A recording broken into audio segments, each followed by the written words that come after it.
so many things going on here. Okay, do just give a few minutes for others to come in, John? Yes, yes. Yeah, we have quite a few people in this from the States, but it's the wrong John, time for people. are you mute? I can't hear you. No, I'm here. Can you hear me now? Is that okay? I cannot hear you.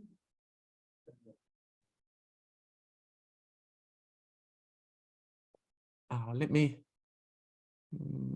just check here. Okay, I think so. It's my connection here.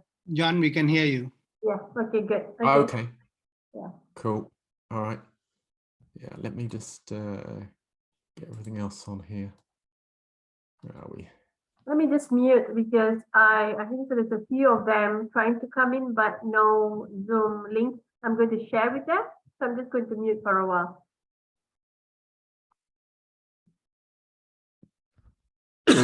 Did you want to put the Zoom link into the chat, Sabina? I'll get ready to do that. Yeah, so this one, if they don't have a Zoom link at all, so they're asking for it. Just hold on.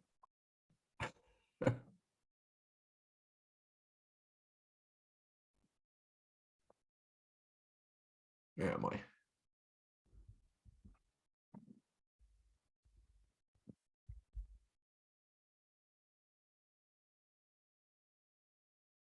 Are you putting it into the WhatsApp group, Sabina? Ah, okay. I was looking at that too. All right. We'll give it a couple more minutes just for these people to come on.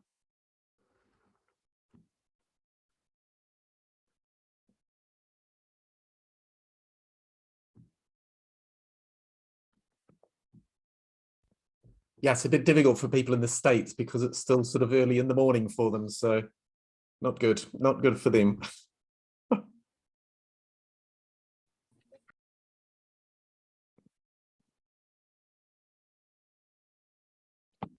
Who was that calling me?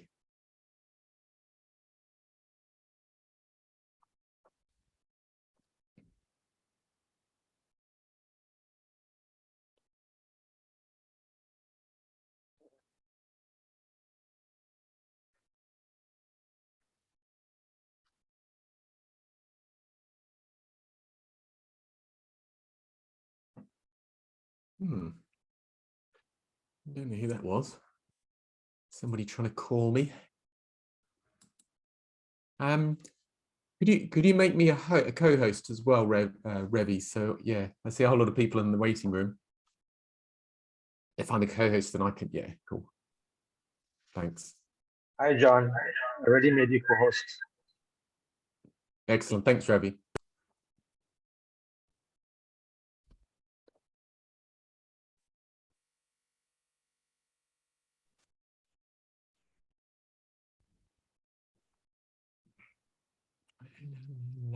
Hello, Ruth, Suparna, Monica, Effendi. Thank you for joining, Shafi.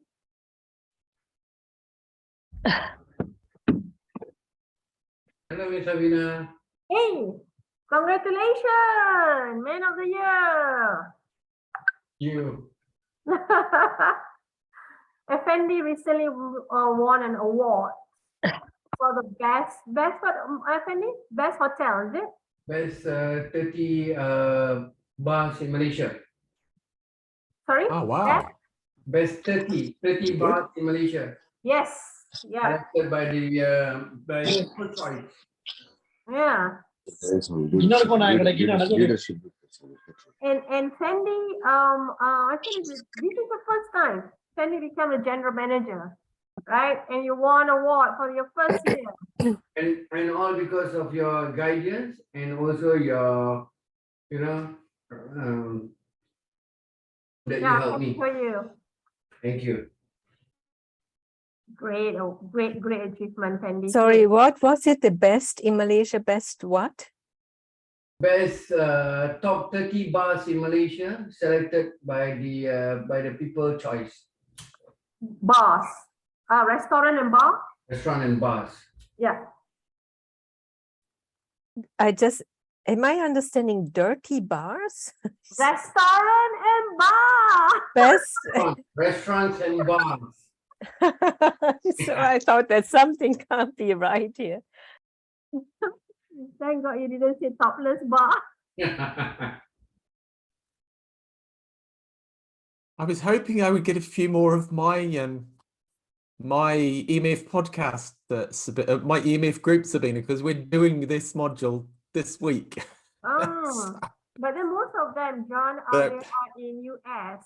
That is the Yeah, most of them are in the right? US. Yeah. Yeah. Mhm. Mm. I've only got yeah, actually Sarah's just let me check.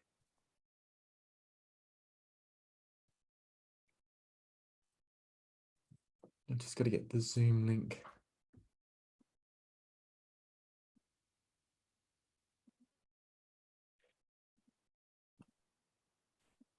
So just let us give a few more minutes because Perfect. I know that there's a couple of them. They try to join the Zoom. See, Joanne is calling me. Just hold on. Yes, Joanne. On the phone, on the computer. I love it. I'm doing the same thing. Goodness me. Where are we? Betty is There from we go. Australia. Joe from Australia. So I'm going to forward the Zoom link to her. Wait, hold on.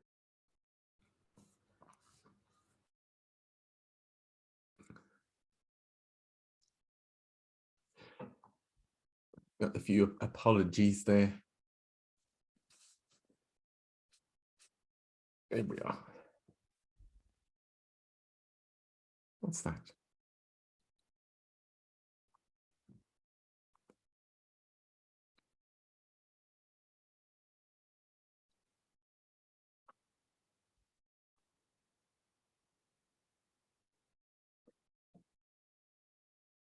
Joanne coming in. Did I see Khalid here?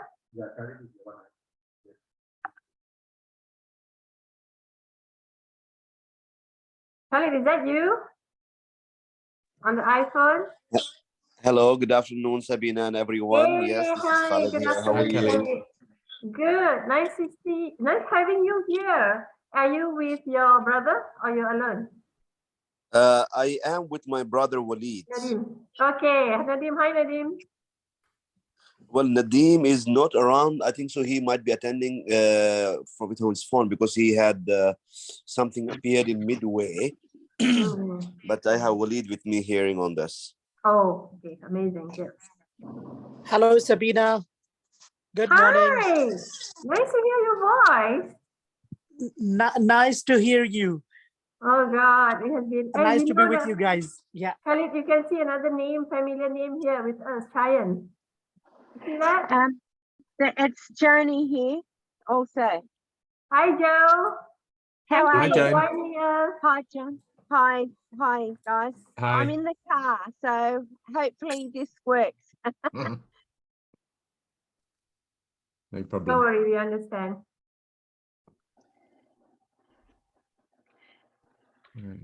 All right, so I pulled over on the side of the road, but I'm going to have to start driving. I better put it on mute, I suppose. Thank you. Yes, please. Yes, that's okay.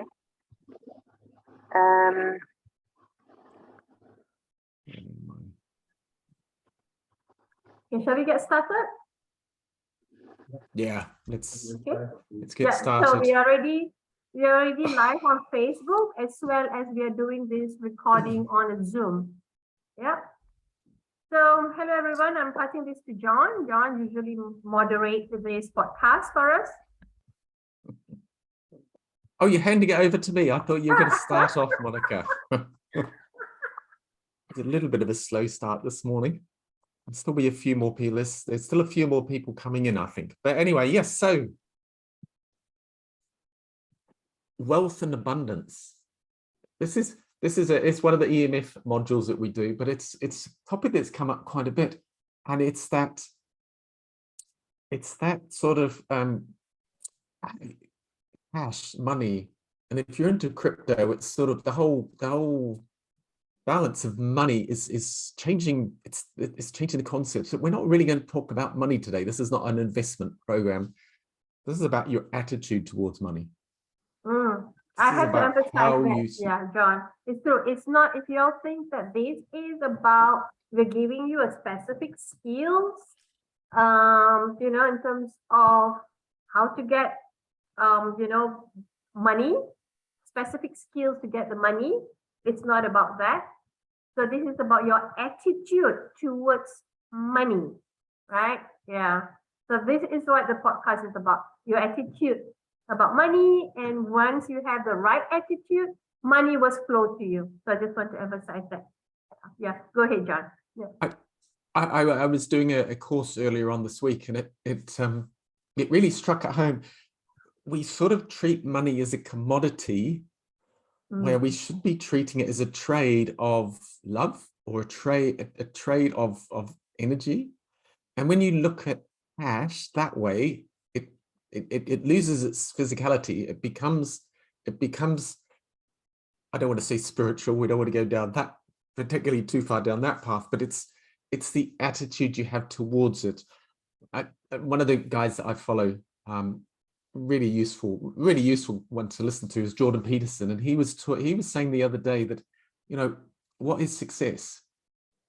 And it's how we measure success. And the problem is that we get so tied up in the fact that success is how many dollars you earn. His lecture that I was listening to was actually about, well, how many dollars is worth, what's it worth? And then we get into that attitude. It's never quite enough. So that's where this talk, this today, this morning, this afternoon, this evening, wherever you are, is really about. It's about your attitude to success, your relationship to what is success. So I'm going to talk. I'm going to start off, and I'm going to talk a little bit about where that attitude came from, where we've come into it. And I think I don't think you've heard me give this one. I was hoping a few of the trainers and a few of the people off EMF had come along, because, as I said, although this is a module in EMF, I think what we're going to deliver is quite different. It's the same context, but quite different content. But So, we have yeah, actually, I'm quite John, we have like Monica, Joe. There's a couple, there's yeah. still Monica, yes, and Shakri, and they are all EMF alumni. Yeah. Absolutely. That's So it'd be about interesting to us, see yeah, your. yeah. It'd be interesting to see you guys your take on the way that we perceive it. Well, I can only talk for myself. I think what I'm going to talk about is a bit different. I haven't heard what Sabina's going to talk about. So Sabina's going to talk a little bit. Is going to take the talk after me, and what we can do with that attitude to success. All right. Okay. So Sabina, did you want to say anything, or I'll just jump straight in? No, go ahead, John. Go ahead. Yeah. Jump straight in. Okay. All right. I'm going to bring up my my PowerPoint. Let me just bring this up. Okay. Right. All right. So you can all see my lovely white screen there. So success, our attitude to money. A lot of people come into money with this sense of scarcity, or I don't have enough, or I need to. And there's lots of interventions. You can do NLP, hypnosis, a lot of stuff to change the way that you see things. But I've always come for a long time, for many years, on the question, why do we do what we do? So just as an exercise, there's a few coaches on here, but if you've got a piece of paper in front of you, or you can think about it in your head, as a coach, how much do you charge for a client? Or if you're working in some other field, what is your hourly rate? Just write that down on a piece of paper. It might be $50, it might be $200 an hour if you're a coach. And now what I want you to do is to put a 0 onto the end of that. And what do you notice about putting that 0 onto the end of that? All the life is all about the experiences, but it's about the emotions that come up. And what feeling, what emotion came up when you put that 0 on? So I put $200 down and I put a 0 and that has $2,000. Am I comfortable charging $2,000 for a coaching session? John, the other way is you can say that, put in your salary there and add another 0. If it was my salary, I'd be adding 2 zeros. Yeah, What? put it in. Put in actually your salary there and add another 1 or 2 zeros. So it's that emotion that comes up. Am I worth it? Well, oh, that's a bit, I'm not comfortable with that extra 0. I did a talk years ago and I did a similar sort of concept. It was a presentation. This was before COVID, so it was face-to-face with the group. And I said to them, right, it's about presenting. This was 102 presenting, advanced presenting. I said, guys, under one of those chairs, I put a note. And that person with that message on the bottom of their chair, they're the one that's going to come up and speak to us for 5 minutes. And everyone panicked. Well, 1 or 2 didn't panic, but most people panicked because an awful lot of people have that fear of being put on the spot to come up to speak on stage. It's that emotion that comes up. It's same, but different. It's a different emotion, but it's a different feeling of adding a couple of zeros onto your salary or a 0 onto what you charge as a coach. Do you feel comfortable asking your boss for that income? Do you feel comfortable charging that to your clients? The vast majority of people have trouble speaking on stage and they have trouble with money. John, sorry. A lot of people are saying that there is a white screen. Is it on purpose? You put a white screen slide? Okay, got it. Okay. Yeah. It's a white screen at the moment. I haven't started my talk. I'm just doing the big lead into it. I'm trying to get you excited. Sorry. Because there's a lot of chat here, so I thought I just pointed out to you. Yeah. All right. Yeah. Thanks. I'm not looking for the chat. So why do we do what we do? Why do these feelings come up? These feelings of inadequacy, these feelings of scarcity, this feeling that I couldn't charge $2,000 for a coaching session. Or I couldn't add a couple of zeros onto my pay packet, onto my salary and go in and ask my boss for that extra money. So where did it come from? So I'm going to talk about where these started to come from. And I started this journey 15 years ago, and what I found fascinating, and the guy that I worked with was a genius. And it's now starting to come out more and more. 15 years later, it's not mainstream, these ideas, these concepts I'm going to talk about. But there's more take-up of them. All right, so I'm going to change my white screen now, guys. Oh, I better go on to that one. So if you can imagine, when you're very young, even still in the womb, you're a blank sheet, effectively. You come in and it's quite ego-driven, but it's ego-driven because everything's one. You know, we're not separate. There isn't me and somebody else. We're living in non-duality. So when something happens, we take it on as an emotion. Because at that young age, we can't think, we can't process, we can't critically think. So something happens, we can't think about it logically, it becomes emotion. It imprints onto unconscious. So, you know, when you're young, pre-birth, up in those first couple of years, the people around you are going to have a massive influence, huge influence. In most cases, it'll be parents, but the carers, the people who are around you, and that can be positive or negative, not helping. Now, it's really hard to say, you know, bring up your kids the right way, because everybody is going to see an event differently. So whereas one group of people will see a positive event, another group won't see it as positive. So really, I think for me, when you're bringing up very young children, it's about giving them the experiences, and they will take those experiences however they can. Now, once we get to sort of 2 years old, 3 years old, we're still not a blank sheet, because there's emotions, there's patterns starting to happen. So a pattern, we'll call them, it's a system. A system happens. Dad comes in here, he's a jovial sort of guy, and he imprints this system of this person being somebody nice. and I'm happy to be around. So a system comes up. He comes into the room. The same thing happens with my dog. Sort of, I open the front door and my dog's wagging its tail flat out. It knows that I'm friendly and it's a nice place to be. So the brain, our mind sets up a system. Now, this is all set up on our unconscious. It's not a logical conscious thing. This is unconscious. Our unconscious can deal with so many things, thousands and thousands of things. If I tell you not to think about a pink elephant, it doesn't matter what I go on to next. There's part of you think about that pink elephant. And to deal with all this stuff coming in, our mind sets up these patterns. So dad comes in, this pattern's been set up. And mum's there. So this pattern overlays, you know, and everybody's getting on. So this is a nice pattern. The kiddie's still quite young, and this is the way that the mind's evolving and it's learning. These carers around it, it's nice. I get support. Maybe the love's unconditional. The love's unconditional. It's just love. But then as we get older, you know, our parents have all these stresses and strains. You know, dad might have problems at work, trying to make sure he's getting enough money, trying to get on well with his boss. He might be looking for a promotion. Mum's got her own problems. She might be at work, she might be at home, but because the child's so young, they really still don't understand how to think. They're taking this on.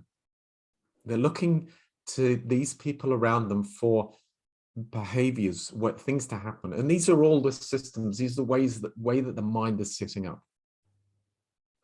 Now, our mum and dad, our carers, are not going to have a fantastic life all the time. We'd like to think that we would, but it's going to have its up and down days. Now, this is another part of the system that comes up. These carers, mostly nice, but then sometimes there's these not nice situations. There's the arguments, raised voices. These emotions are different, but it's a similar system. So our parents, maybe they're not quite there yet. Maybe there's some positive emotions, not so positive emotions. It might be hard time that there's unconditional love, at other times it's conditional, and they bring up different emotions. But the mind has got so many things it's trying to deal with. It pulls in, just admits all there, it's pulling in all this stuff, and these emotions come out. Now, emotions create our behaviors. These emotions come up, we look at our parents, we see their behaviors. Again, this pattern comes on. Much later in life, you look at it as an onion. So this core pattern sets up, something happens, it puts a layer on that onion. Something else happens, another layer, another layer. So by the time we're 25, we have multiple layers. The chances of us... Sorry about that. Who's that? We just need to mute Zor. So all these layers, so it's really hard to get back to the original event.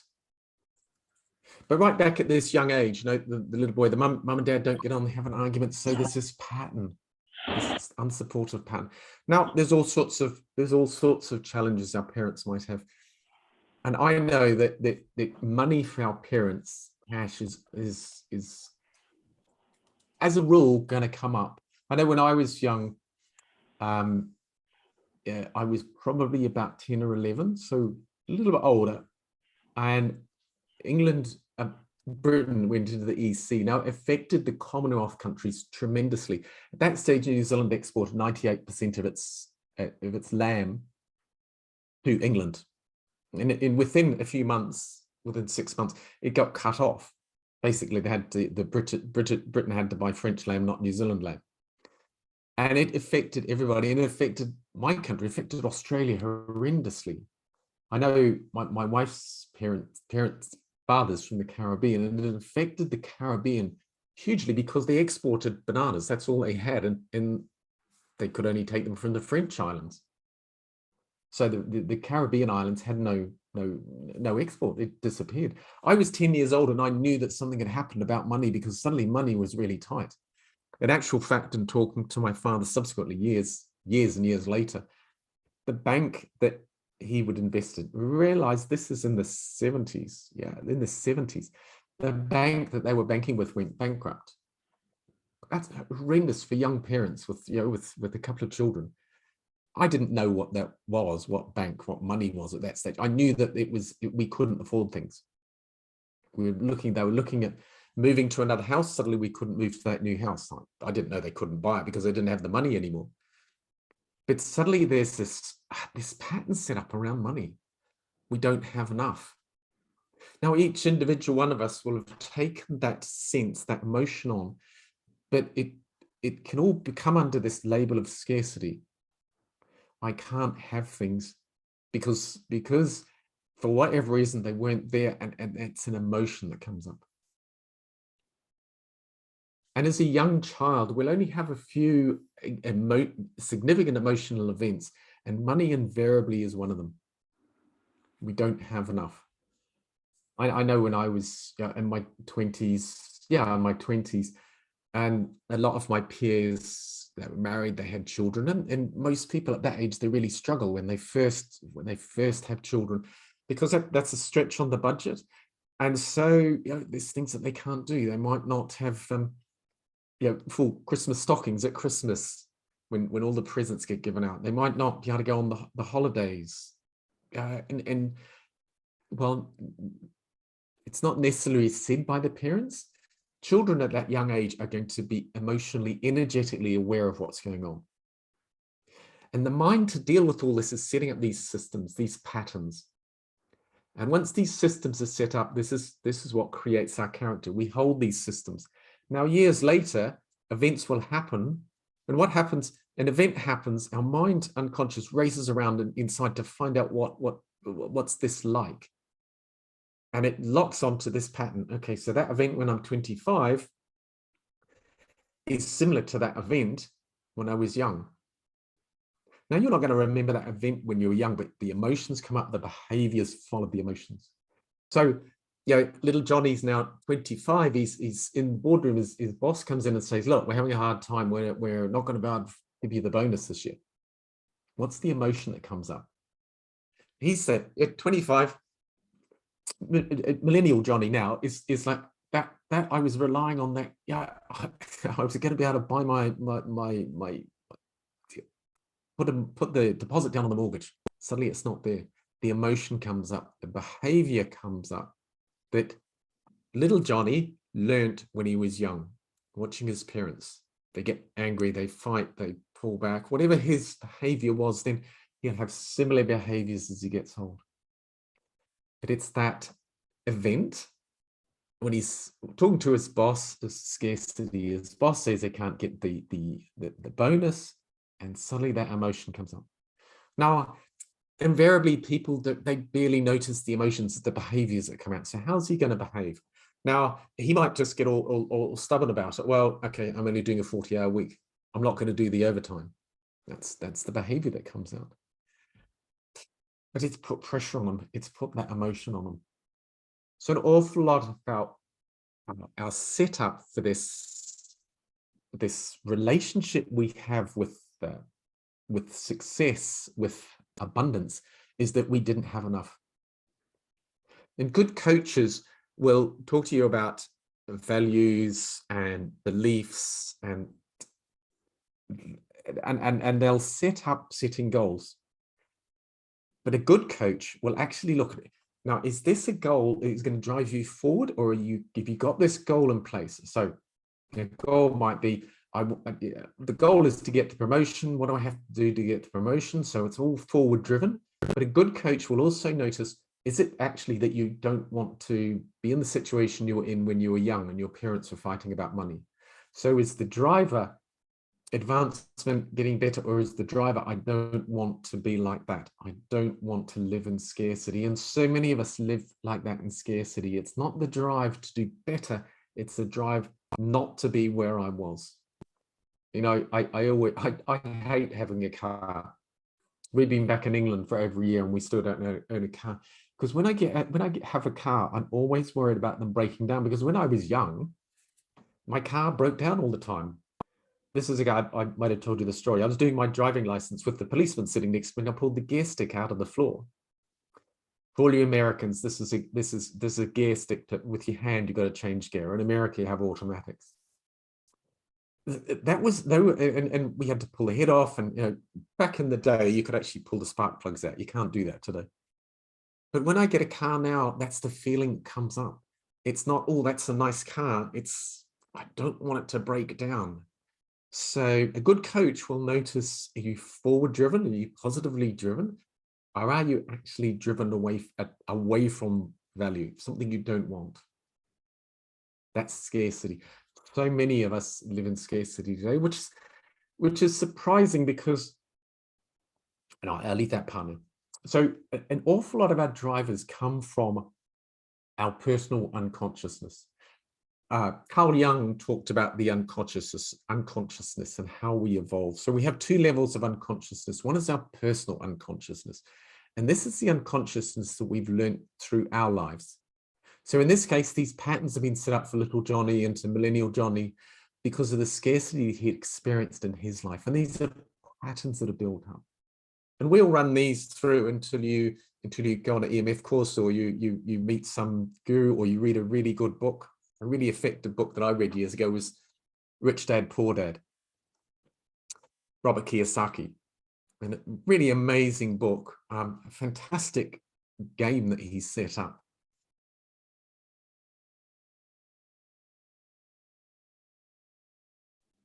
The way that you perceive wealth, cash is just the physical thing that we come out of the sense of abundance, the sense of wealth. So that's our personal unconsciousness. These are the things, the patterns that we learn during our life. Now, there's another level, a deeper level of, there's a deeper level of unconsciousness called our collective unconsciousness, how society perceives money. And there's different levels of values for society. We'll call this the orange level. About 40% of the population is running at this orange level where they're driven to succeed. So an awful lot of people, let's see, just have a read of this, see how many of these things resonate with you. You know, results driven, materialistic. Is it buying the better car? Is it buying the better clothes? I mean, I don't have television, but it's life now is so much, you know, buying the better food, going to the better restaurants, a world view. The world's full of opportunities, full of possibilities, and I can become prosperous. But me, it's all about me becoming richer.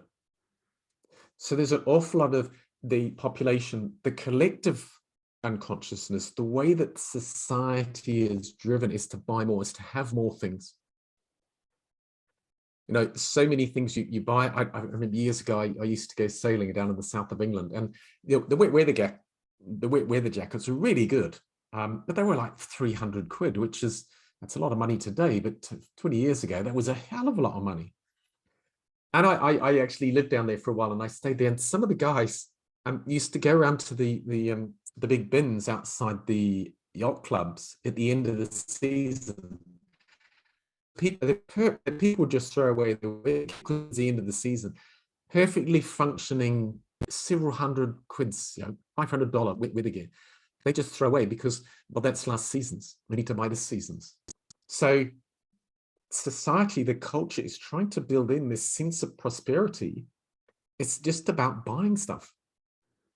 It's about lack. It's about, you know, you've got to keep up with the Joneses. All this sort of collective unconsciousness. If you don't have the latest car, you're not quite on our level.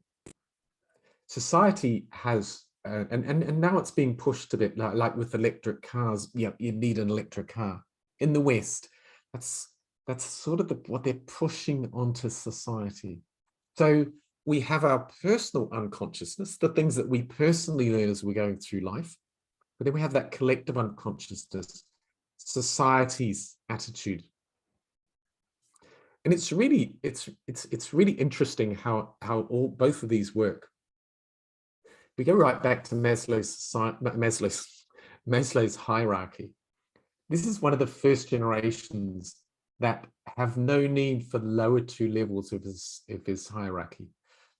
For thousands of years, societies have lived with this, the basic psychological and safety needs, where they were worried about just the safety, just their basic safety, having a roof over their heads.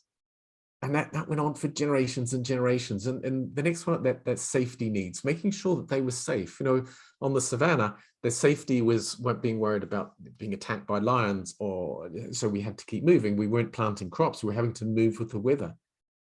And this is the first generation where we are overfed. We've got a McDonald's on every corner. We can have a roof over our heads. Might not be the best situation, but those basic needs are met. And so we're moving into the social needs. And a lot of the population is moving into self-actualization, living in growth, looking at themselves. But we still have this basic need is still there. This scarcity, I don't have enough.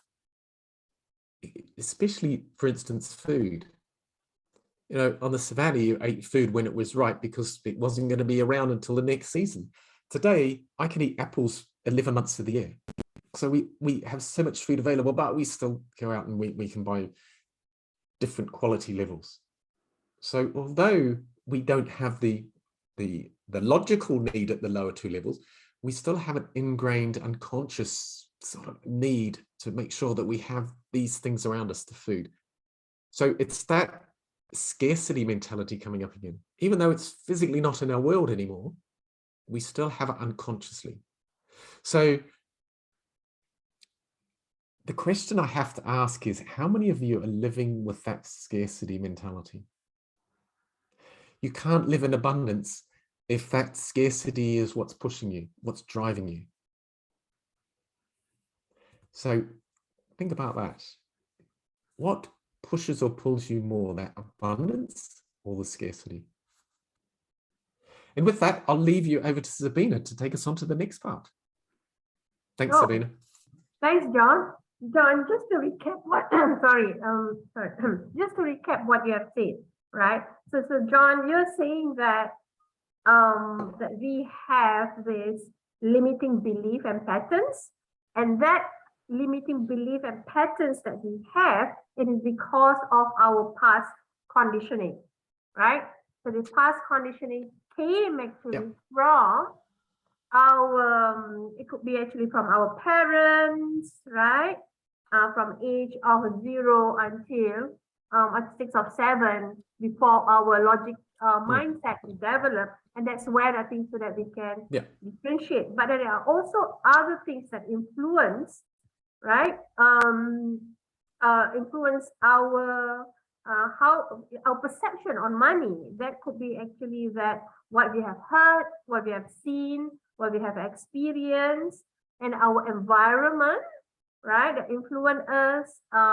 Even the culture, I would say that to a certain extent, I would say that has resulted us having actually that scarcity mindset, right? Because of we've seen that there are not enough from our parents, from the environment, and the way that the limiting belief that we have around money, right? Is that what you're saying? And it's somehow embedded in our unconscious mind. Yeah.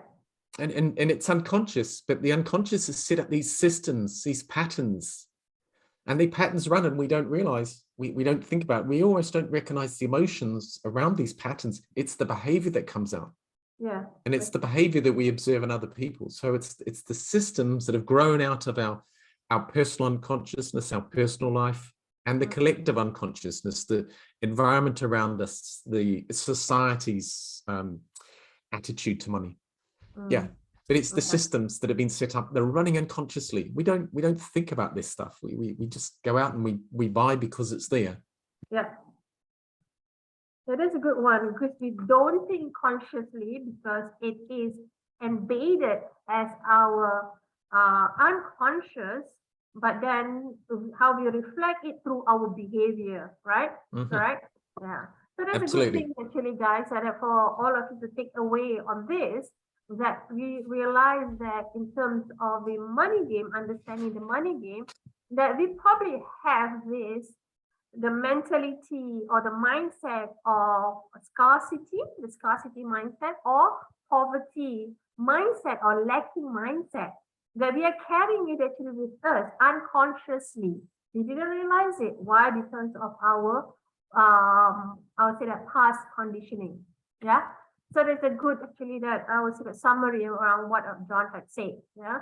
Even though that if you look into this hierarchy, Maslow hierarchy of need, even though that we have already, go up to self-esteem, self-actualization because of the past conditioning that we're having, that the lower needs are still actually there. We see that we are not having enough.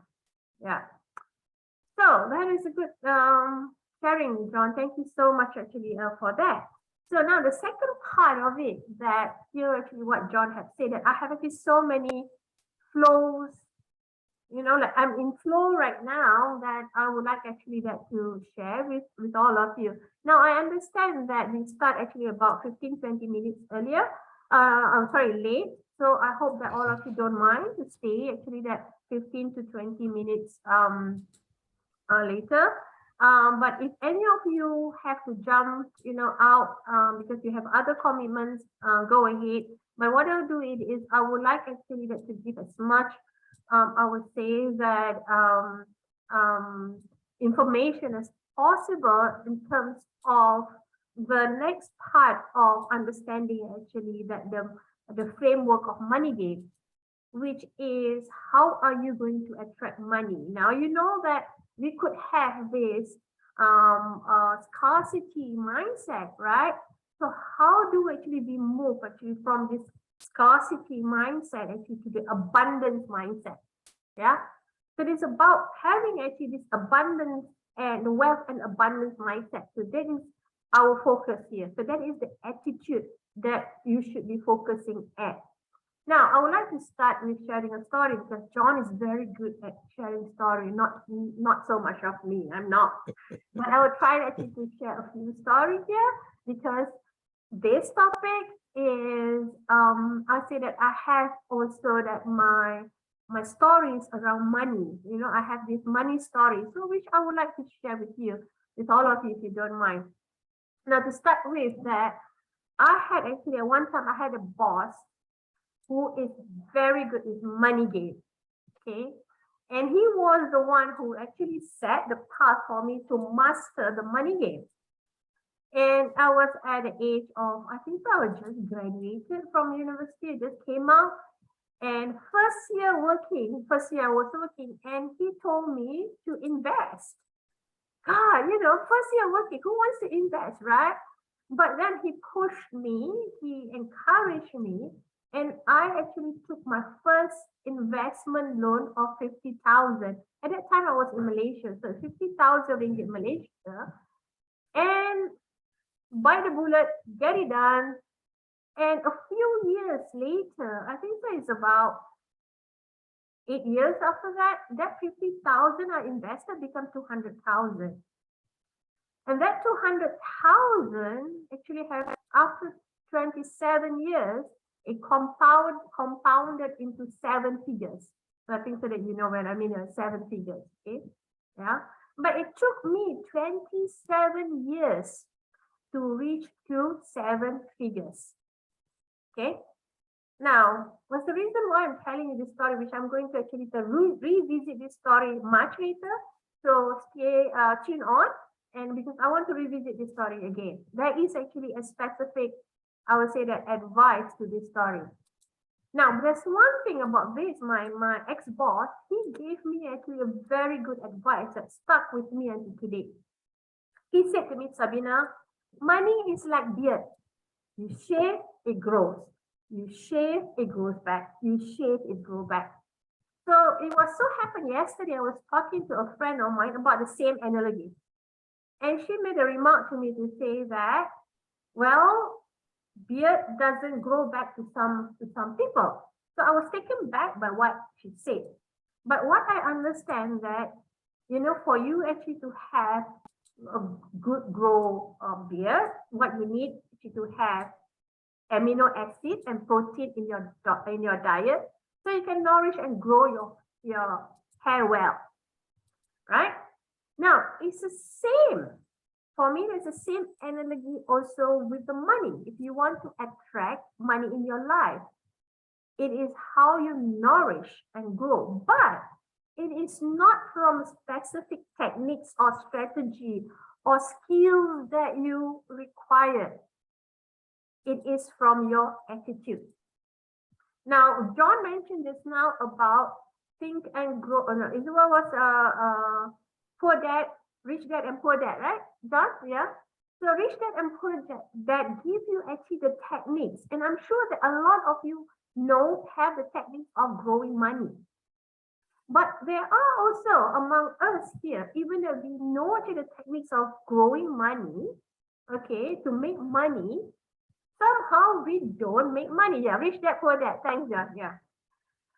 Somehow we have these challenges with making money.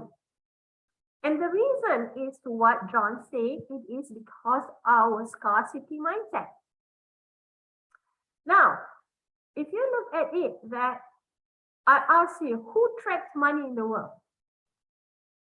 The only place in the universe that tracks money is in the mind of man. The universe don't track them because money and time actually that don't exist in the universe. It is only in the minds of the man that we keep track of money. So if you look at if is in the mind of the man we keep track of the money, don't you think so? It's also in the mind, in our mind, that we can change the perception of lacking and scarcity mindset to having an abundance mindset. It's possible, right? John has said that money is commodity, and we know money is what? Money is a medium that we use, medium of exchange to facilitate any purchase, sales of goods between two parties, right? It's a medium of exchange and expression of energy, and we use it to support our life. That's it. That is money. Money is not real. Money exists in the man's mindset. Money is not real. Money is energy. We use money to support our life. But nowadays, we are so hung up with money. That's what we have learned actually from EMF. A few of you are here actually from EMF knows that money is byproduct of consequences of adding value. This is very important, guys. I'm going to repeat this again. Money is byproduct of consequences of adding value. Nothing else to money.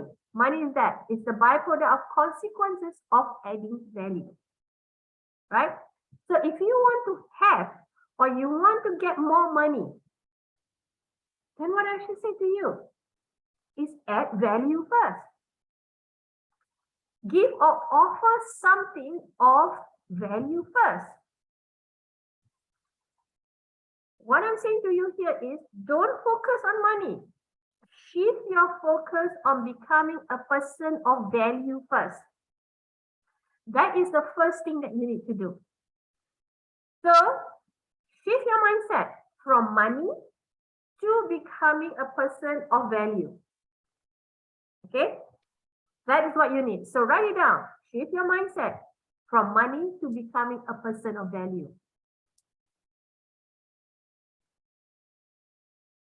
Now, by the way, the concept of becoming, becoming a person of value is not a new concept. Adding value to others have existed many years ago. Right? It's there. But then it's just that we don't practice it. So here what I'm saying to you, it is, if you say that I want to have $1 million in my bank account, stop saying that. What you should say it is, how can I provide or add $1 million of value to people? You know why? Because people are going to pay for your service. So, I mean, Khalid had put actually a very good comment here, but I'm not going to address any of the comments yet, which is true what Khalid had said, right? Now, so look at adding value. When you actually look at adding values to people, money start coming in. Now, I know that many of you here are leaders here, right? You're either running a business of your own or you're managing actually a business here. Now, if you say that you want to increase revenue in your business, $1 million revenue in your business, then coach yourself and coach your team to think differently. It is to think that how can I add $1 million of value into my products or services?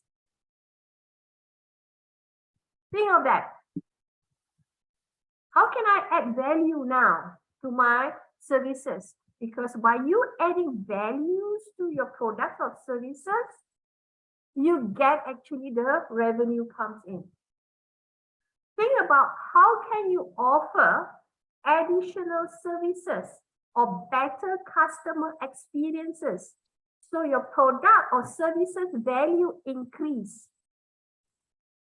If you say that I want $1 million, so look into the additional services, better customer experience, better products, better services, you increase that values by $1 million. And when your customers are happy and they see that you're giving actually these added values, wouldn't they be happy to pay a higher price for you, for the value that you're giving them? They would, right? Same thing that if any one of you are having your own business here and you have this scarcity mindset, I cannot add another zero. Yes, you can. Look into what I can give to them, the added value that you can give. Shift your mindset from that I cannot, I don't feel comfortable. I'm going to address the emotion that John mentioned earlier, the emotion, right? I cannot add because I don't feel, it's uncomfortable for me to add this another zero. But shift your mindset. Just look at how to become a value, how to become a person of giving that value. By you actually shifting that mindset, you will see there's a comfort to you to do something about it by adding, hopefully that, you increase actually your price. But before even you can increase that price, you're probably attracting actually more customer coming to you because of they are happy with the experience that you're providing to them. Yeah. Now, unfortunately, I found these days that we have leaders and organizations are operating from lacking and scarcity mindset instead of an abundance mindset. So what happened is I've seen that, okay, they're offering same value with a higher price, lesser values with the same price, or how I can reduce or I can cut in my cost and I can cut further. So if you think of that, if you are a business person here, if you are a leader, you are having scarcity mindset, I'm telling you. Because you're operating from that not enough, like what actually John had said earlier, scarcity, the poverty mindset, not enough. Now, if you are the individuals here, if you are, working, right? Or if you have your own business, you simply need to ask yourself, what talent or gift do I have? I can make a difference to people, that I can give a positive impact on their life. Ask yourself, what talent or gift do I have? What am I doing with my talent or gift that I got? Are you giving back Are you contributing back? What are you doing with that talent or gift that you got? How are you make use of that? So you can give something of value that is required by people. When you do that, money will start coming in, right? So become a person of value first. Now, Tony Robbins had said this. I love actually this phrase, and I remember it very well. Power moves to those in direct proportion to their willingness to serve. I repeat again. Power moves to those in direct proportion to their willingness to serve. What does tell you that? What does that tell you? If you're willing to serve, the more people that you serve, the more power that you have. And we're talking here power here. It is about contribution of power here. Now you need to understand that nature operates on two primary laws, growth and contribution. So there's two main only that natures operate. If you can go anywhere you look at it, natures only have these two primary laws, growth, contribution. And we are here on Earth School is to grow. When you grow, okay, we become a best version of ourselves, so we can contribute and give more of ourselves to other people. So if you can just focus, work on these two laws, growth and contribution, and you will see that everything, I would say that most of the things tend to line up in your favor. Windows of opportunities will open up to you. You can do the same for your business as well. Growth, make sure you grow your people. Your teams are growing. They have the right skill set, competency, the willingness to serve, right? And contribute back to others. And when you do that, your business will prosper. Windows of opportunities will open up to you. Power moves to those in direct proportion to their willingness to serve. That is power. So focus on self-growth, focus on self-development, and use your gift, your talent to contribute and serve others. Now, there is actually a Sanskrit word, which is seva. Okay.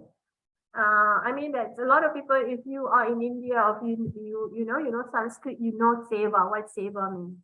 It's a willingness to serve, and that willingness to serve calibrated at 310 in map of consciousness.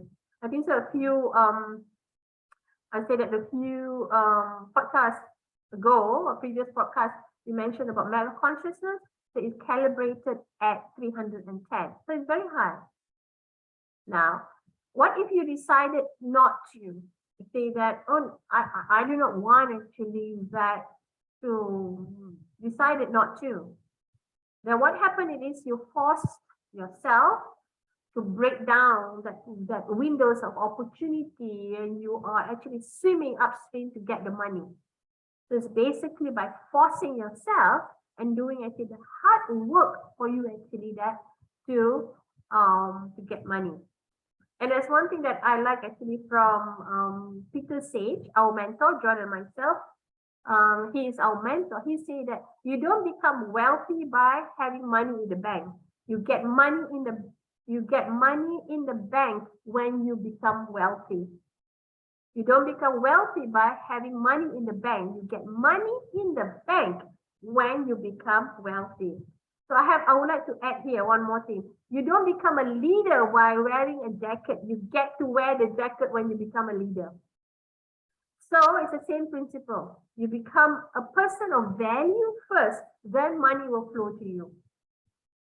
Okay, so that's number one. Second, which is aligned to what John had said earlier, it is that align your heart and mind with abundance frequency.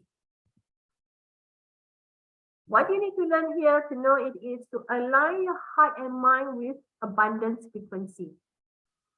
So what I mean actually by aligning heart and mind with abundant frequency, because this is what the challenges that many of us are having right now. Not just we have actually the scarcity mindset, but then we also don't align our heart and mind with abundance frequency. What we do is we think money, we think, okay, how do I get money? And we use actually our brain to put actually into the action plans to get money. Now, just to let you know that we have two organs in our body that is powerhouse. One is brain and the other one it is heart. Hence, that's the reason why aligning your heart and mind. Now, brain generates electrical activity, right? And I really hope that if everyone knows, but if you do not know, it's okay, it's fine, that we are living in an electromagnetic universe. Okay, so if I repeat again, we are living in an electromagnetic universe. The electro came from the word electron. An electron required for waves to collapse into particles, which is matter. So indirectly, I'm sharing with you is that atom and molecules require electron to collapse and be a physical matter. Now, the word electromagnetic, magnetic is non-physical. You can't touch, you can't see. Magnetic actually exists in the form of wave.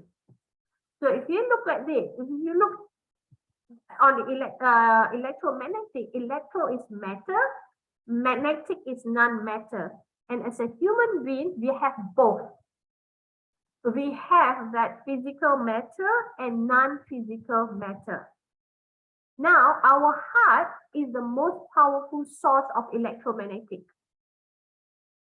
And the heart actually produces the largest electromagnetic field of any body part of body organ.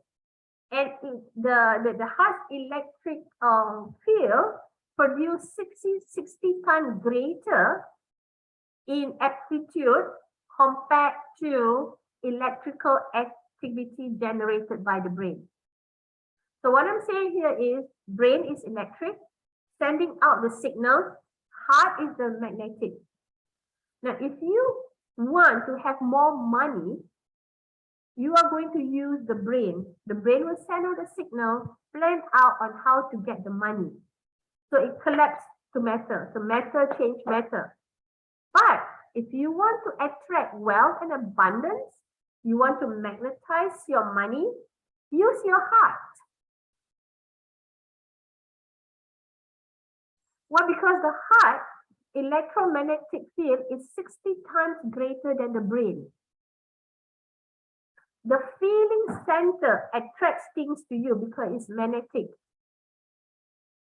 The thinking center is the way that you put actually the plans together, put together the action plans to get the money and wealth. Now, unfortunately, many people are not in tune with their feelings of abundance. Why? It's what John explained earlier, because we are tuned to the scarcity or poverty frequency. Right? So what you need to do is to have actually that that the abundance, to have the abundance frequency. I have to tell you a story here that that I used to go to if you're supermarket, I'm sure that you go to a supermarket with your mom before when you were young. That when actually that if I followed her to supermarket, the first thing I tell you that she looked at is the price tag. She was saying that no, this is too expensive. Take the cheaper brand. Similarly, when going for a holiday, my parents would do a comparison, and on top of their list is how much does this holiday will cost, and they will take it to the cheapest holiday. And that is lacking. That is actually the scarcity mindset.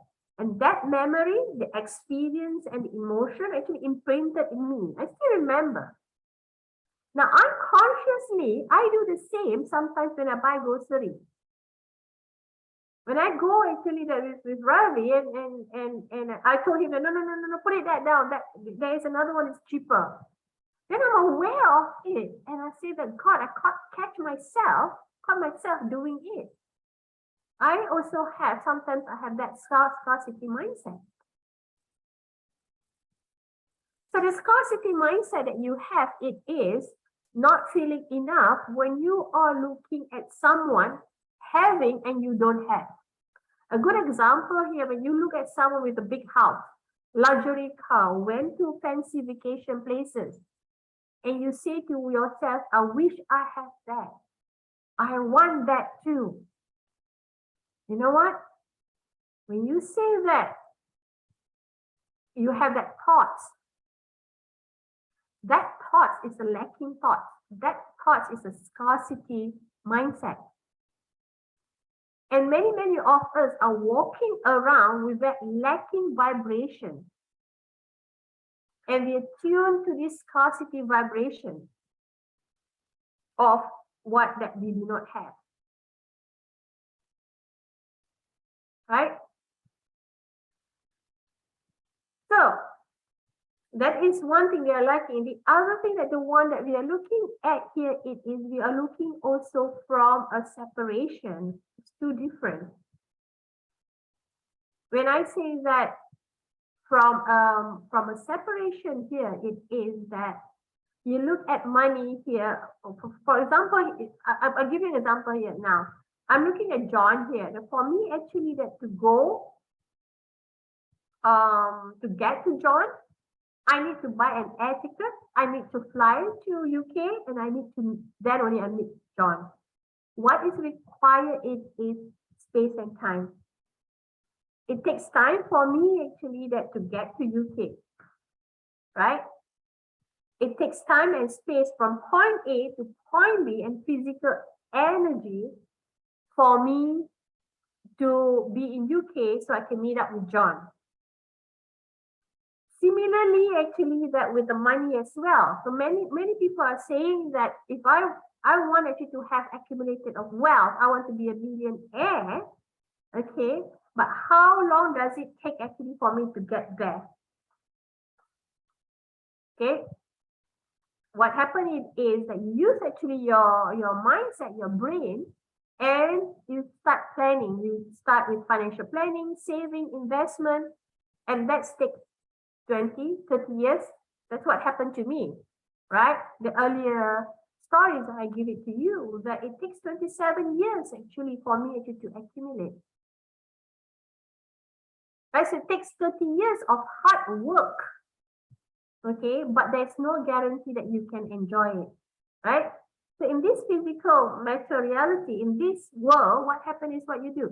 So you go to work, you have to, you need to eat, you get stressed from work, you need to sleep actually to get fuel yourself, right? And you have to get the energy to go to work the next day. So you get actually your income, and with that income that you have money saving, invest, financial planning, and etc. But there's another way actually that you can do this, right? So the thing I mentioned to you that it takes 10, 20 or 30 years actually for you to enjoy the fruits of your hard work, it is that you are in a waiting. I feel great when I have, after 30 years, after 20 years, you're waiting for the experience that 20 or 30 years actually that to happen. You are in the waiting game. I feel wealthy and abundant when I have the money. I feel great and when I have the money. I feel successful when I achieve it. I feel grateful when I have the car, my dream car, dream house, $1 million in my account. So that is a curse of white rabbit that you can never catch. You can never actually catch the white rabbit here, right? But there's another way to get to that. It is feel great now. When you feel grateful what you have now, the wealth and abundance you have right now in your life, you will stop chasing the white rabbits. Why? Because you are living in abundance now. You have enough and your cup is full. So for you actually to become wealthy, right, you simply need to vibrate the frequency of abundance. Now, how you do it? You align your heart and mind. Align and link your thinking sensory with your heart sensory that have the abundance frequency. You engage in the feeling, you ignite the feeling and feel great now. So in EMF, we have a specific formula that we use and we teach people how to get their heart and mind in coherence, right? And how you can generate the abundance frequency and how to feel great now. So when you start vibrating abundance frequency and feel great now, the money will catch up. So when you use the art of through me state of consciousness, money flows through you, right? So I'll say to you, try and test it. So if you want to create wealth and abundance in your life, for money to start coming in, it's just two simple steps that you need to do. Become a person of value. So don't think of money. Think how you can become a person of value and give that value-added services to others, right? And second, it is align heart and mind, your heart and mind with abundance frequency. Get your heart and mind in coherence, vibrating at the abundance frequency so you can attract wealth and abundance. So John, so that it is 2 ways to attract money. That's fantastic, Sabina. There's so many little bits there. I think the difference is that, especially more and more in today's society, we get stuck in our heads. Patterns run, so we just behave. And what you've been talking about with the heart coherence, living in through me, is actually starting to become aware of what's going on behind the logic, the consciousness, and to listen to our hearts. And when we don't, you know, we can sort of not do it for a day or two, but we do it our own lives, and we end up with dis-ease because our body really looks to our heart to the lead. But if our head's leading and we're not thinking in that abundance, we're thinking in scarcity, which is stress, we end up at 30, 40, 50 or whatever with disease, with some sort of medical problem, health problem, addiction, whatever it is. But yeah, it's what did you say? Becoming a person of value. Yeah. Because it is those primary drivers. We sit in that, we think we need certainty, and COVID's shown us that we all live in a house of cards. There's so much uncertainty around, but we like to consciously believe we're safe. And now we're looking at sort of maybe going into recession in the world. So there's all this uncertainty starts to come up. So, and then people look for significance. How can I be more significant than somebody else? How can I sort of, put myself on the map?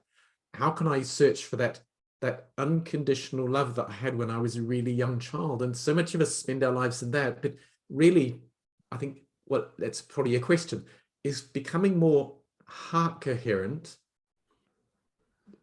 coming from that growth and contribution. Do you think that's where it is? When you're thinking more with heart coherence, yeah. So if you look at it, our heart has this electromagnetic field. So I should actually put in I think so a slide here on the heart actually that produces this electromagnetic, right? So the heart actually when the electromagnetic that produced by the heart has been proven by scientists. You know, there's a scientific explanation. It produces 60 times greater than the brain, right? So now we've never used before our heart center or feeling center to attract things. We are not aware previously, right? So hence what happened is we use actually only our brain here, which is the logic thinking on how to get money, how actually to attract wealth and abundance. Hence, that's the reason why it's difficult to attract wealth and abundance. Yeah. Because what happened here it is that when you use actually just the brain, your mindset, your thoughts, right? It is matter to matter. It is not using the electromagnetic wave, which is the universal wave here, to attract the abundance to you. Right?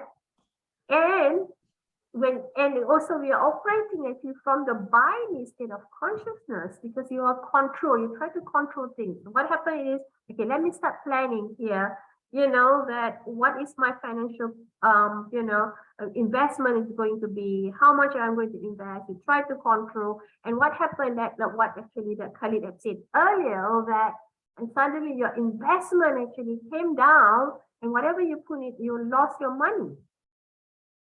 And your emotional get disturbed, you become actually miserable here.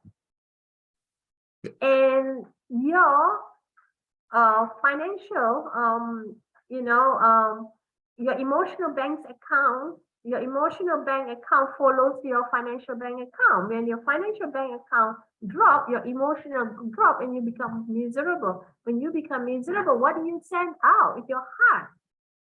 You send out this scarcity vibration, that's a lacking vibration. So you attract actually more, you are attracting actually more scarcity to you.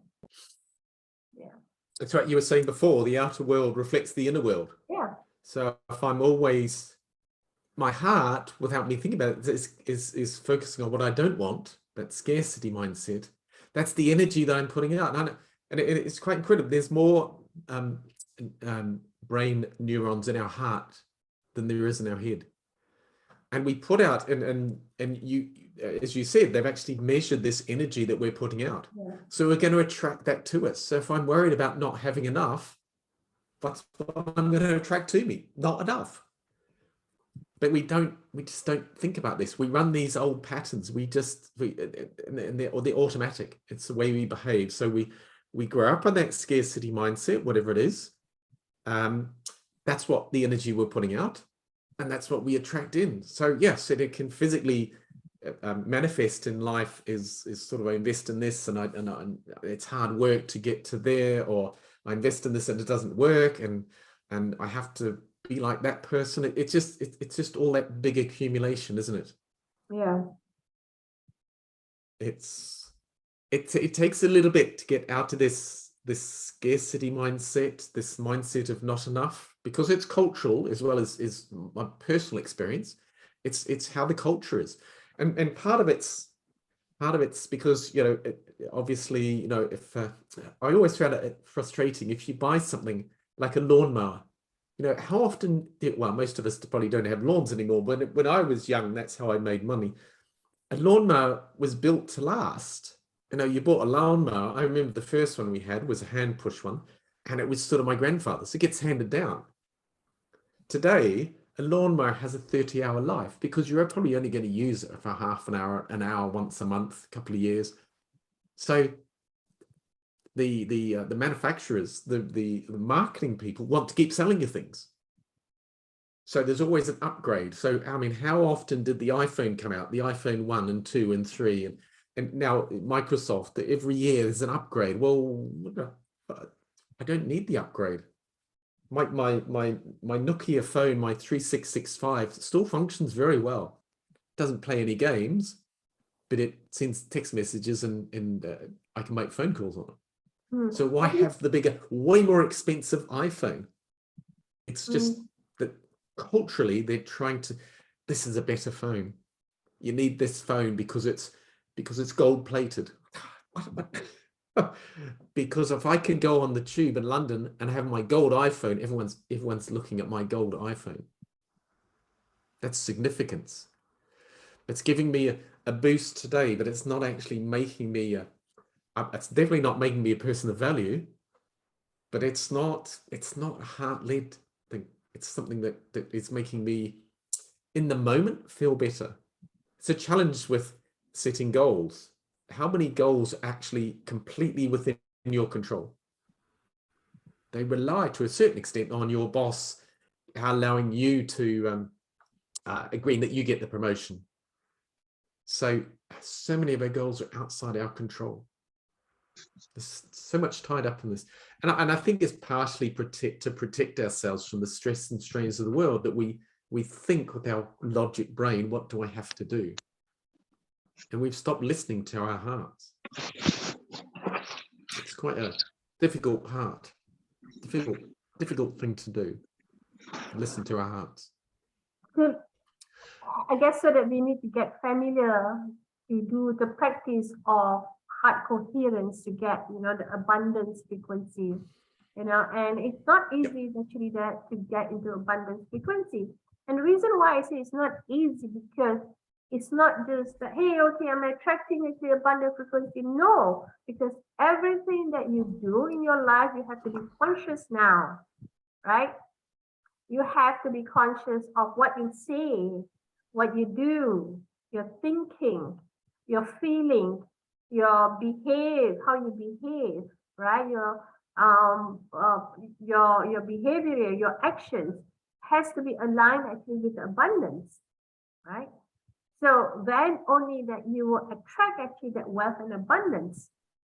So it's not just that frequency, abundance frequency is actually related to the thinking, the feeling, the action that we take, our words that we use. It's all matters, right?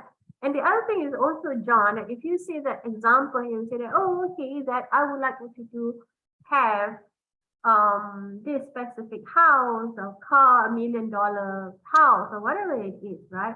But if our heart is not aligned, the heart says, no, you can't get it. I don't think so that you can afford to have it. And that, the heart and mind is not in coherence here. You will not be able to send out that abundance frequency out. That energy. You're going to be striving to earn the money to buy the house, and physically your body's going, well, I don't think I can get it. So you have this disconnect.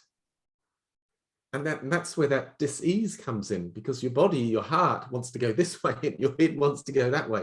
Yeah, and the other so thing many is of us live like that. And the other thing is what happened is what you do is to buy me. You are not in flow, the money is not in flow with you, so you force to get it, and to what? To the hard work. Instead of aligning actually to the frequency and allows the money actually to come into you. You've opened up a whole lot more questions, because frequency and vibration, that's a whole sort of talk almost into itself. How we live, what frequency do we run at, do we live at? Because everything's energy, everything's frequency, non-physical.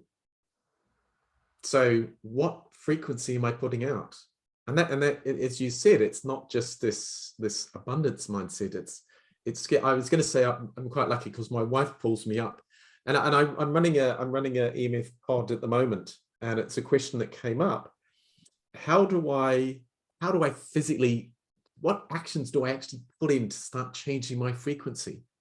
And the basic first action I was saying was, we're all different and it's a journey, but the first action is the words that we use. Don't, can't, shouldn't. Negative words carry a resonance with them. So stop using negative words. Or the first step actually is, before you stop using them, is to recognize how often you do use them.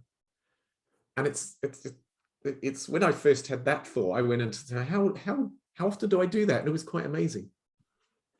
Just by changing our language, because our heart is aware of the frequency. So by using negative language, that's sort of where the heart coherence, the vibration that we're projecting, that's what we're putting out, and that's what we attract in. The world's a mirror. So yeah, there's lots of things that we can do, but the first thing that I suggested on the pod that I'm running at the moment, the EMF pod, is just to stop negative words. Exactly. Yeah.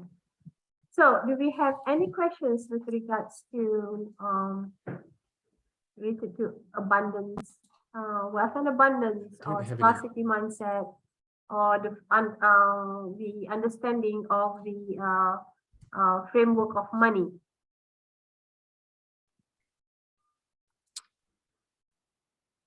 Monica's got one there. Would you call your child's imprint a money blueprint? I think, is Monica still here? I think she went off, but she said Yes. she'd listened to the recording. That's a great way to put it. Money blueprint. I was doing neuro-linguistic programming, which is psychology, new age psychology, if you like. And we spent time just doing systems dynamics, understanding how patterns evolve and how a little event when I'm young evolves. Systems dynamics is about how we can run businesses better and how we can run organizations and our lives better, because becoming aware of the systems we set up. Where did those systems come from? They actually, it's how the unconscious runs. To deal with all this stuff coming in, it sets these systems up. So you could say that, Monica, that is the blueprint that our mind sets up. This is how I'm going to run life. So when this happens, when my parents started to put out this negative energy about money, they didn't have enough, I took on that emotion. So when I'm sitting in the boardroom and the boss comes in and he says, we're not making enough money, we're not going to do the bonuses this year, that's the emotion that comes up. The blueprint's there. It's in a different content. So, millennial Johnny is 25 and the boss walks in, it's a different content, but the context is the same. It's the lack of money. So that same blueprint is running. How I behave is what comes out. So absolutely, it's a blueprint for how we run our life. The challenge is, of course, is changing those blueprints. I think so. The blueprint that becoming is imprinted in us. Yeah. Yeah.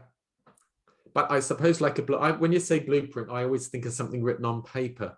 Well, the mind is it's neuroplastic. We can evolve and change it. I think as we get older, these blueprints get nailed in so hard, it's not as easy for us to change. We get into this. How often is a manager who should really be a leader being a manager because they're worried about their job? They're scared of losing their job. So when we say scarcity mindset, it'll manifest in every single person differently. And I've told you this story when I went on to work on this luxury hotel in Myanmar. My first thing I said to the women on the front office was, my job is to teach you to take my job. And it took them a day to actually figure out what I was saying, because no one had ever said that to them before. They'd reached their pinnacle. They were running the front office, doing a lot of the work, a lot of the physical work, but no one had given them that sort of that almost goal, if you like, that vision, given them that vision. And suddenly these sort of, they're in their 20s, millennials, they're in their 20s. Suddenly it's like, wow, okay, the world's completely changed, almost turned on its head. And it's just that we get stuck into that blueprint, and this is how we do our life. And of course, it's all unconscious. We get stuck in that blueprint, and this is what I'm doing. And somebody comes along under me, and they might be better than me. I'm not going to teach them the job because I'm worried about losing my job. So we live as that manager in scarcity. So really, to be a leader is to recognize those blueprints and change them. Change it into a growth contribution mentality, into a growth contribution blueprint. How can I evolve and develop this system that is going to embed within me so that I'm being the person. I was going to ask you a while ago, but again, it's a talk for another complete podcast. It's about identity. Who do I see myself when I go to the supermarket? Do I see myself as somebody that looks at price tags? I was the same. I was aware. I looked at price tags, but I weigh that up with quality now. Exactly, because we have a better awareness right now. Right, yeah. Yeah, but it comes down to identity, I think. Who do I see myself as? Do I see myself trying not to live like I did or live like my parents did into somebody that is abundant? It's a mindset. It doesn't matter whether I've got $1 in the bank or $100,000 in the bank. It's my emotional bank account. And that is all in our head. It's not something you can put on a blueprint in a piece of paper. John, we have a question here. I think so. Dulce, is it? Yep. Dulce, you think You think financial education is the next step to get the abundance mindset aligned to making more money? We need to understand that, you know, that at the moment, I feel that the financial education or the personal growth industry are still in the binary state of consciousness. I'm sure that John will agree with me that even I would say that financial education or financial institute are very much, you know, in the binary state of consciousness here. So now, in majority of population is still living in a binary state of consciousness. So it's going to take a long time for the financial education to move up to the through me state of consciousness. It will happen eventually, but it's going to take a long time, right? So what happened right now, that if you see the majority of population is also in binary state of consciousness. So what the education or what is the financial education is offering, it is a very much of the skills, the techniques on how to make more money, to be actually wealth and abundance. I'm sure that all of us have went through actually these competencies, skill sets of finance and financial, you know, planning and so forth. But all of us have reached there? No. Why? Because we are operating from the logic mindset only. We have not incorporating our heart in, you know, incorporating actually the abundance, not just abundant mindset, but then the heart and mind coherence here to attract the abundance frequency. So it is still, I think, so it's going to be a challenge now. Slowly and gradually, we're going to get there. Like through example, through this podcast, that all of you are aware, knows that for you actually to attract money and, you know, to be in the wealth and abundance, you know, that is aligned heart and mind. But there's one thing that John and I have not addressed here. It is that is abundance. When you are in abundance, you do not need money anymore. Yes, we need money for the necessity, but it is like John was saying that the handphone earlier, right? I already have a handphone here. Why do I need a handphone with the gold, you know, covers and all that, right? That is a necessity. It's not required. When we feel that we are lacking, that's what we need. But if you feel that you always feel that you're already in abundance, you already have enough, we are living in abundance right now. We are living in the era of abundance. We have everything in life actually right now. But still our mindset, we feel that we are lacking. So if you start actually living in that abundance, you don't have this emotional triggers about money, about, you know, the emotional about money, lacking in money anymore. It will go away.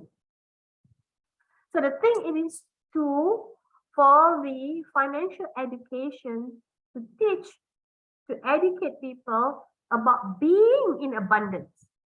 It's not about abundance mindset, being in abundance. And that is a topic that we have not touched yet here. Being in abundance. You being in abundance, everything else is okay. And being in abundance, money will come in, money will flow in. Yeah, to you. Changes your perspective of life, the universe, and everything almost. What I was going to say there was that you can't live your whole life in through me. You're still going to have, you can't, like I say, you can't sit on a mountaintop and meditate. You're still got to pay the bills. So you're still going to spend some of your life in by me, where you have to fight against the river. You know, you have to go out there and strive and achieve and that. So the by me learning financial education, I mean, they don't teach it at school. You know, at school there's so many things that they do teach at school, but they don't teach you how to do basic accounting, basic financial planning. It's just not in mainstream education. So there is a place for that. But the problem with that thinking financial education is it's all in the logic, as Sabina's been saying, it's all in the conscious mind. So how much is enough? And that's where we get into the abundance. I don't need a new iPhone every year, but they bring one out and then we can parade around with it, and that's significance. So how much do I actually need? That's where the abundance, and that's where success comes in. How do you measure success? I think, and that's why I was saying they're about identity. How do I identify who am I? Am I someone that needs to get all the trappings of physical things? We live in a materialistic world. It's all what the marketers are trying to sell to us. It's just a mindset, just changing that mindset, for sure. We're getting on a bit, Sabina. I think we should just about wrap up. But before we go, I just have one little exercise for everybody to do. I'm going to share my screen again. If I could do that, Sabina, if that's all right. Yes, go ahead. It's changing your mindset. And it's quite imperative. I do affirmations now and then, and they're useful and they do help, but they're one thing, and there's lots of different things. But what I'd like to do here is do some affirmations. So what I want everybody to do, you need to say this out loud. You don't have to put your mic on. You can say it out loud to yourself or the other people in the room. But we're going to say a couple of sentences here. All right, out loud. I'm going to dream so big, people will think I'm crazy. I will never think anything is impossible because it will become impossible for me. I will never think anything is impossible because it will become impossible for me. Yeah, it's true. It's mindset. I will have a mindset of abundance and I'll never think of scarcity. John, I think so. We should drop the wheel. I have a mindset of abundance and I never think of scarcity. Good point. I will is a Good future. point. I have. It is I'm having now. Present. What did you say? I wrote that down, didn't I? Yeah. I'll feel great when I am abundance. Yeah. Abundance is a feeling. It took me a little bit to get my head around that one. It's actually, I have to wait until my bank account is big enough to feel abundant. I'll feel great when, but that's in your head. And what really struck home with me was, you strive hard to get the money, and there's some lovely cars around, and you finally get the money to drive it off the showroom floor, and you drive it outside the door, and immediately it loses 5 to 10% of its value, just because you've driven it across out of the showroom floor. But what is it? It's completely 100% a feeling of I've got a new car. But I can create that feeling now. I don't have to have the material. I don't have to have the physical car to feel like that. And that's stepping into the feel great now, not feel great when. Correct. So Monica said, I read Oath of Abundance every day and it elevates my spirit. True. So now guys, if you have Oath of Manifestation, Oath of Abundance, right? Whoever, if you're in EMF, you will have that. What you need to do is read it out loud, Oath of Abundance, Oath of Manifestation, every day with incantation. It's not just about reading, huh? It is incantation, meaning that you bring in your emotion into this. The feeling, remember I said the feeling center is the most important. Why is attract? If you are reading the Oath of Abundance, that bring in the feeling center into this, so you attract abundance because it's the magnet is attracting to you.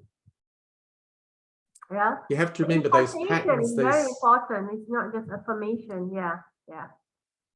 You have to remember those affirmations. Those systems, those patterns, those blueprints have been set up over your whole life, possibly brought in culturally.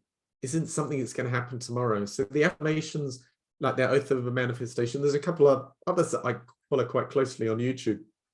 It's every day. It's that journey to change those blueprints It's just getting through them on a regular basis, on a day-to-day basis, to actually live within abundance, to be abundant. Okay, so Mahan is That's what it's all asking, about. do affirmation really works and how long do you do it? Now, good question, Mahan. My answer is affirmation don't work. I tell you Says why. one. Affirmation do not work because you only, when you affirm, what you do? You're just using your mindset, right? Where is your heart? Right? So if you want to do not affirmation, incantation, that what you need to do. It's not just even visualization, I say alone, it's not good enough. It's going to take a while. Hence, that's the reason why affirmation, you keep on, doing affirmation, but people say that it doesn't work for me. Of course it doesn't work for you. Why? Because you're not aligning your heart and mind with the abundance frequency. A good example I give you here, actually, Mahat, it is, you say that affirmation of, I am a millionaire. I have $1 million in my bank account, and then your heart say bullshit. Sorry to say that, DS. You don't have $1 million in your bank account, and then your mind says that I have $1 million in my bank account. I am millionaire, and then your heart say no, you're not there yet. So you see, or not, that incoherence of between your heart and mind. Your mind is saying that yes, I can do it. Your heart is saying no, I don't think so. You're there yet. Or you still have so much of work to do. Oh, I can actually earn about $500,000 next year. And your heart says no, your bank account is not even close to that. You only have 2 digits or 3 digits in your bank account. So how does it work? I need 6. No, it doesn't. So you need actually that first is to have this abundance mindset and abundance frequency. To have this abundance mindset, the abundance mentality mindset, and the frequency, there's a lot of things that you have to change. Your heart, your mind, the language, John and myself were saying to earlier, your actions and the way you see things every day, you are in abundance. You're not in lacking. If you are, seeing as lack, then it delays you of attracting actually that abundance. It's just going to delay you. Yeah. I think I agree. Affirmations are part of the bigger story. And I think they set your heart up to go, well, no, I haven't, but the heart's sort of gone, okay, what is there about this? And there's so many things in it that come into this to actually get you to that state of what do you say? Feel great now. Feel So great many now. different things come up. Yeah. But for me, affirmations are part of it, but they're just part of a bigger story. There's so many other things to come in. Correct. I think gratitude is a really important one because your heart gets that. And that starts to get you into, Shafian said there, for me, being grateful helps. Yes, gratitude. Gratitude, yeah. That's Feel your great now. heart. Yeah. And the gratitude's your heart. Your head's go, yeah, okay. But your heart's like, yeah, because gratitude's a feeling. It's an emotion that comes up because, I mean, for me, we spent 10 years in Myanmar and we left. Basically, we came out as refugees because we had to leave because of the war that's going on down there. And we came in here and the universe provides. I absolutely trust the universe is looking after me and I live in a friendly universe that's always going to provide. So we left. We came to England and we had to stay in a hotel because we had stuff and lock up and we're waiting for the dog to fly in. Our dogs had more air miles than most people in the last couple of years. And my brother-in-law, my wife's sister, they had an apartment. And the week we came in, the people in the apartment after 2 years decided to move out. That's like the universe provided, but we basically came here with the 40 kilos we could carry. And it's like, wow, that's just set us up so well. So we have the connections it's just sort of gave us a base, a place to stay. So that gratitude is like that's one that comes up all the time for me. But gratitude is an emotion, it's a feeling, it's something that's coming from the heart as well. Yeah. Mm. And affirmations in the head, you can say the words. And if you say them long enough and often enough, your heart starts to believe, but it's sort of that fake it till you make it sort of thing. Affirmations don't work by themselves, but they help. They're a little bit sort of, another brick in the wall, as Pink Floyd used to say. So, So John, they- I think so that we have passed the hours already. Yeah. Just a little bit. Yeah. A little bit. Yeah. Absolutely. That's been really interesting. Couple of questions. But yeah, I think it's the, So guys, it's the mindset. thanks for attending this podcast. The next podcast we're going to have 2 weeks from now, right? So look out for our next podcast. In the meantime, for those of you who attended this podcast via Zoom as well as on Facebook Live, we have a surprise gift for you that we're going to send it to you individually. So you're going to get it, the next 24 hours. A surprise gift Cool. for all of you. Cool. I hope you enjoyed that. Yeah. And yeah, we have to decide. Watch on our Facebook pages and that, because we'll let you know what we're going to talk about next time. We haven't decided on that yet, have we, Sabina? Yes, we It's have a not. couple of Yeah. things. And if you've got any suggestions about things that you'd like us to touch on, very welcome to send us a quick email or a quick Facebook message as well. But anyway, Sabina. Yeah. I So think we guys, should let everybody go. thank you everybody for attending this podcast, and have a great weekend. Enjoy your weekend, and we see you fortnight from now. Okay. Bye. Thank you. Thanks, all. everybody. Bye. See you later. Bye. Bye.